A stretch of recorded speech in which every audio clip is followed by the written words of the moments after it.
நம்ம வாழ்ற இந்த தீவுக்குள்ள எத்தனையோ மர்மங்க கொட்டி கிடக்குது. அது எல்லாத்தையும் விட புரியாத மர்மம்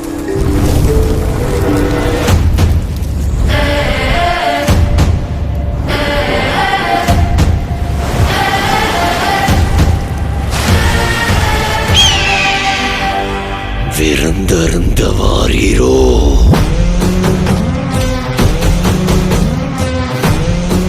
சாவிறங்குற மாதிரி மேலே இறங்கி அவன் அந்த மண்டை ஓட்ட ரத்தத்தை நிரப்பி அரத்திக்க கொண்டு வா.